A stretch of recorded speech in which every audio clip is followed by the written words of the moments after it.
que hay escritores que escriben para el premio Nobel, pero también hay escritores que escriben para el mérito de escribir. Y uno encuentra que Juan José tenía mérito como escritor y que valió la pena que dedicara tiempo, trabajo y estudio para realizar esta obra. Uno aquí encuentra anécdotas, chismes, historia, mitos, leyendas, cuentos de alcoba, chismes de alcoba, amoríos, noticias de Popayán, curiosidades de la ciudad, biografías de personajes. Es una obra bastante compleja en su estructura, pero muy bien lograda en sus términos finales, ¿no?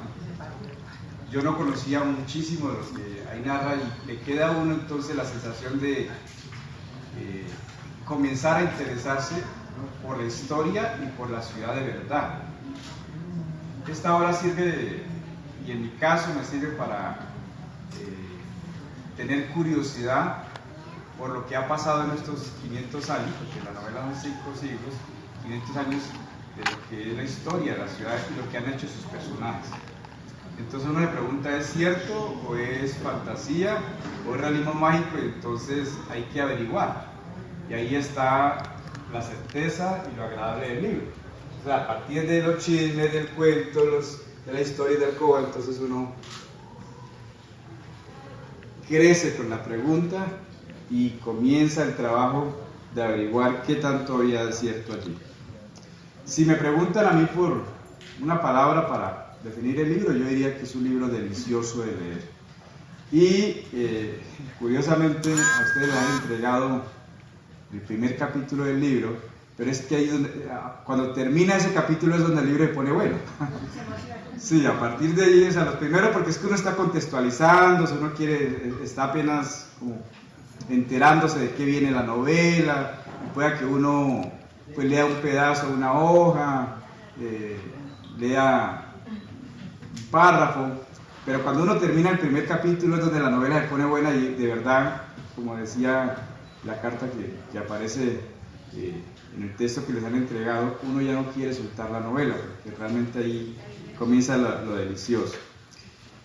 Tiene dos ingredientes la novela que realmente atrapa. El primero es el humor. Entonces se nota que la persona que escribiera un gozón, pues, y está mamando gallo y uno deja leer y suspende y uno mira al cielo y ¿será verdad esto? O sea, produce risa, ¿no? Y hay como ironía, como chisme ahí, pues como, ¿será verdad? Pero es con humor, ¿no? Y uno se ríe, ¿no? Yo tengo varios libros donde mis papás creían que me estaba enloqueciendo por leer, ¿no? Cuando yo leía Condorito, por decirles algo, uno suelta la risa solo, ¿no?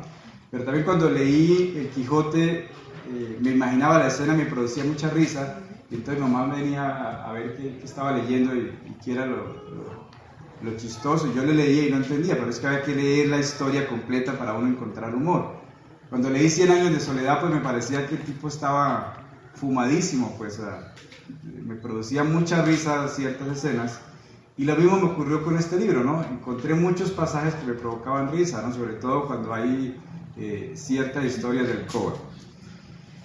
El segundo tema es lo erótico, ¿no? El maestro Hernán Socarrás, es un poeta de Bogotá, muy reconocido, ya con algunos años, decía, mire, escribir erotismo es muy complicado. Porque si usted lee un verso o un párrafo, lee un texto y a usted no se le calienta la sangre, es fallido.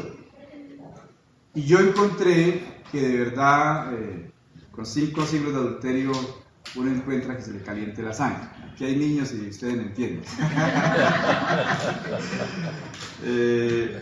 Bien, ¿qué rescato del libro? Y si me llegan a preguntar, digamos, más socialmente, más periodísticamente, ¿qué ocurre con el libro? La importancia del sentido de pertenencia con la ciudad. Es la gran contribución, porque nosotros necesitamos rescatar el imaginario de la ciudad donde murió el Quijote. Ese es un imaginario muy fuerte, muy poderoso, y Juan José lo rescata muy bien, lo vuelve y lo cuenta, ¿sí? Y tenemos un personaje pues, del imaginario mundial, que es el judío errante. Entonces, a partir de esos personajes, de esos símbolos tan fuertes en la literatura mundial, pues Popayán vive y da sentido de pertenencia, y se siente uno agradecido de vivir en una ciudad como esta, con los personajes que ahí se cuentan, a pesar de los defectos y a pesar de las historias de alcoba que ahí se cuentan. Bien, hay una posición política, por supuesto. El autor no es un narrador tranquilo, sino un narrador crítico, con señalamientos, sin miedo pues, de hacer señalamientos, pero cuando uno va leyendo, recuerda pues pasajes de Macondo. Yo hasta más de la mitad de la novela entendí que el autor tiene dentro de su haber inscribirse en la historia del realismo mágico. Entonces, los que han leído 100 años de soledad pueden entender que esta novela podría ser los 100 años de soledad. No es Macondo, sino es Popayán, pero es la historia de una familia con todos los problemas, las vicisitudes que tiene. Entonces se ha retomado esa historia y uno podría hacer el parangón pues, para tener una idea de qué trata el libro. Hay novelas importantes que también me recordaron cuando iba leyendo. Una es Papá Goriot, de Balzac, que cuenta muchos chismes de la Francia de una época, y uno se va imaginando cómo es la gente, la forma de ser, por qué actúan de X o de Y manera. Y Papá Goriot, a partir de la historia de una familia, cuenta la historia de una ciudad, y a partir de la historia de una niña y su relación con su padre, pues uno cuenta o encuentra la historia de Francia. Aquí también, a partir de la historia de los Mosquera, y específicamente del general Mosquera, que aparece cambiar el nombre, pero hay escenas que son pues calcadas de la historia, copiadas de la historia, y nos dicen, sí, es el general Mosquera. Entonces, a partir de la historia de esta familia, uno encuentra la historia de Popayán, y ahí está lo lindo del libro.